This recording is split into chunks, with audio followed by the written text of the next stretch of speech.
ciático e os principais problemas que podem afetá-lo. Meu nome é André Mansano, eu sou médico especialista no tratamento de dores crônicas. Vamos começar explicando o que é o nervo ciático. O nervo ciático é o maior nervo que nós temos no organismo. A maioria dos nossos nervos, eles se originam da medula espinhal. Então nós temos nervos que saem da região cervical, torácica, lombar e até sacral. O nervo ciático em especial, ele se origina das duas últimas raízes nervosas que saem da região lombar e das três primeiras raízes nervosas que saem da região sacral. Então essas raízes se juntam aqui, formam o nervo ciático aqui em azul. Ele passa embaixo do músculo piriforme, que nós vamos falar mais para frente, e desce pela perna, inervando não só o pé, como a panturrilha e a região da coxa, em especial a sua região posterior. Então, basicamente, o nervo ciático inerva todo o membro inferior. Vários problemas podem afetar o nervo ciático, causando dores em uma ou nas duas pernas. E eu vou falar sobre os principais deles: hérnia de disco, estenose foraminal, síndrome do piriforme, alguns traumas ou cirurgias e causas mais raras, como por exemplo, varizes que englobam o nervo ciático ou mesmo endometriose que pode acometer o nervo. A hérnia de disco é um dos principais problemas. Então isso que vocês estão vendo aqui é o disco intervertebral, formado basicamente pelo ânulo aqui de fora, mais duro, e o núcleo, que é a parte mais interior. Ele pode degenerar, escapando um pouquinho para trás, comprimindo uma ou mais raízes nervosas que vão formar o nervo ciático.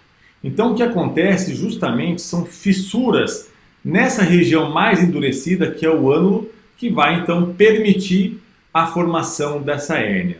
Normalmente o paciente que tem uma hérnia de disco na região lombar, quando isso causa dor, nem sempre causa dor, ele vai sentir então dor que desce para a perna, que pode estar associado então a dormência, formigamento e eventualmente perda da força. A estenose foraminal é um pouco mais grave, mas também acontece uma compressão do nervo que desce para a perna. Só que essa compressão se dá por mais de um motivo. Ocorre o achatamento do disco intervertebral, a formação de artrose que resulta então em calinhos ósseos que vão ajudar a comprimir essa raiz nervosa. Esse quadro normalmente acontece em pacientes acima de 50 a 60 anos. E frequentemente o paciente se queixa de uma dor que desce para a perna, principalmente quando ele caminha ou fica de pé, melhorando muito quando ele permanece sentado, naquilo que nós chamamos então de claudicação neurogênica. A síndrome do piriforme também é bastante comum, mas é um problema de origem muscular. Como eu falei no começo desse vídeo, o nervo ciático ele passa abaixo do músculo piriforme, eventualmente dentro desse músculo. Em alguns casos, uma contratura exacerbada dessa musculatura pode sim promover um quadro de dor glútea que irradia para o membro inferior, podendo inclusive ser confundido com uma hérnia de disco. Normalmente esse tipo de dor, decorrente do músculo piriforme, piora muito quando o paciente permanece sentado sobre essa musculatura que fica na região glútea. Outra questão que não pode ser negligenciada são traumas ou cirurgias, principalmente na região da bacia e do quadril ou nos membros inferiores. Então, por exemplo, se o paciente sofre um trauma automobilístico que frature a bacia, é possível que ele tenha uma lesão no nervo ciático associada. Ou uma cirurgia realizada próxima ao nervo pode diretamente cortar ou machucar o nervo, ou as cicatrizes que formam durante a cirurgia ou depois da cirurgia podem vir a comprimir o nervo, causando dores nos membros inferiores.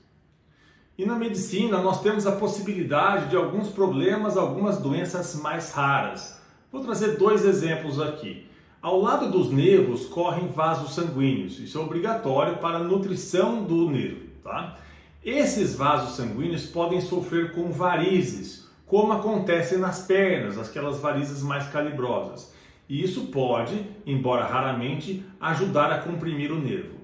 Outro problema que pode acontecer e também é pouco frequente é a endometriose que acontece nas mulheres, que é a proliferação do tecido do útero do endométrio fora da cavidade uterina. Isso pode acontecer basicamente em várias partes do corpo.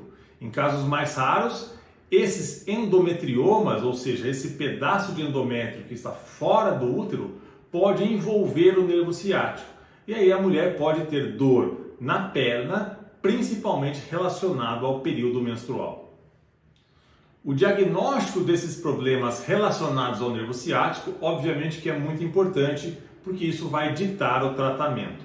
Nós fazemos isso através de 3 etapas básicas. A primeira é a história clínica, é ouvir aquilo que o paciente sente, aquilo que o paciente tem a nos dizer, que nos dá dicas valiosas. O segundo é o exame físico. Nós precisamos examinar o paciente para tentar descobrir o que está acontecendo. Em alguns casos, nós precisamos pedir alguns exames complementares. E eu chamo a atenção para alguns.